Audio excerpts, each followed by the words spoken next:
ആ സുമിത്ര, സിത്താര നാളെ രാവിലെ ഒന്ന് ഇവിടം വരെ വരാമോ? എന്തു പറ്റി? എടോ, ടെൻഷനൊന്നും ആവണ്ട. തന്നെ ഒന്ന് കാണണം, അത്രേ ഉള്ളൂ. എല്ലാവർക്കും കാണണം. സുമിത്ര, കാര്യം എന്താ വെച്ചാ പറ. കാര്യം അങ്ങനെ പെട്ടെന്ന് ഫോണിലൂടൊന്നും പറയാൻ പറ്റത്തില്ല മാഡം. അതാ മാഡത്തിനടുത്ത് നേരിട്ട് വരാൻ പറയുന്നത്. നവീൻ പറഞ്ഞത് കേട്ടല്ലോ.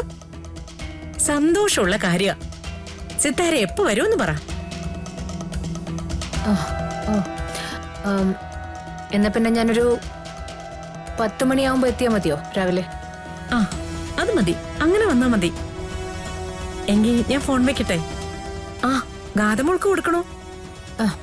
വേണ്ട, ഞാൻ മോളെ വിളിച്ചോളാം. സുമിത്ര, വേറെ പ്രശ്നങ്ങളൊന്നും ഇല്ലല്ലോ അല്ലേ? ഏയ് ഇല്ല. എന്തിനാ സിത്താര ഇത്രയും ടെൻഷൻ ആവുന്നേ? ഞാനും നവീനും ഒന്നിച്ചല്ലേ പറയുന്നേ. ഇങ്ങോട്ട് വന്നു നോക്ക്, അപ്പൊ അറിയാം. Good night. Good night.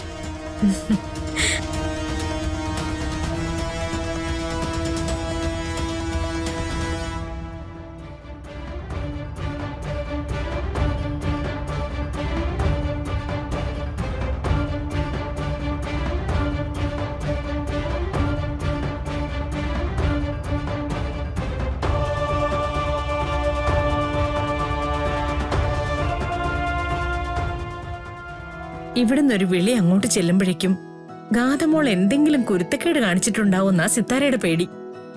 ഇനി ഗാഥയുടെ ഭാഗത്തുനിന്നും അങ്ങനെയൊന്നും ഉണ്ടാവത്തില്ലായിരിക്കും അല്ലേ മേ? ഞാൻ മുമ്പേ നിന്നോട് പറയുന്ന കാര്യം ഇത്. ഓരോന്നിനും ഓരോ സമയമുണ്ടെന്ന്. മനുഷ്യൻ ഗൗരവക്കാരനാവാനും വഴക്കാളിയാവാനും സമാധാനപ്രിയനാവാനും ഒക്കെ. ഇനി അങ്ങോട്ട് ഗാതമോൾക്ക് സമാധാനം കിട്ടുന്ന കാര്യങ്ങളൊക്കെ നോക്കിക്കോണം. ഇനി അങ്ങോട്ട് നമ്മൾ മൊത്തം ഹാപ്പി അല്ലേ അമ്മേ? പിന്നെന്താ?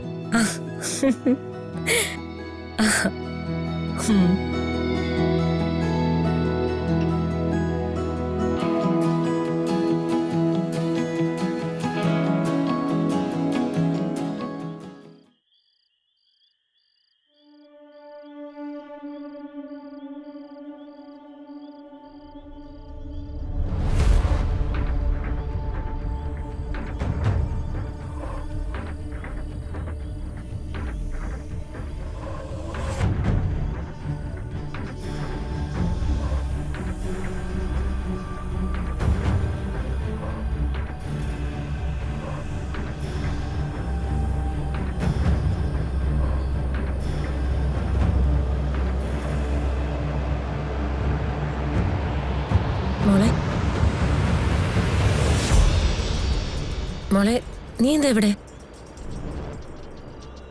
അതെ, ഇവിടെ ഇഴജന്തുക്കളൊക്കെ ഒരുപാട് കാണും, അറിയാലോ. നാഗശല്യമുള്ള തറവാടാ. ഇത്രയും കാലം നാഗം മറ്റുള്ളവരെ കൊത്തുന്നതും കാത്തിരുന്നില്ലേ? ഇനിയിപ്പൊ എന്നെ കൊത്താണെ കൊത്തിക്കോട്ടെ, തീരുവല്ലോ അതോടെ. നീ എന്താടി ഇങ്ങനെയൊക്കെ സംസാരിക്കുന്നേ? അല്ലാതെ ഞാൻ ജീവിക്കുന്നതിൽ എന്തർത്ഥമുള്ളതമ്മേ?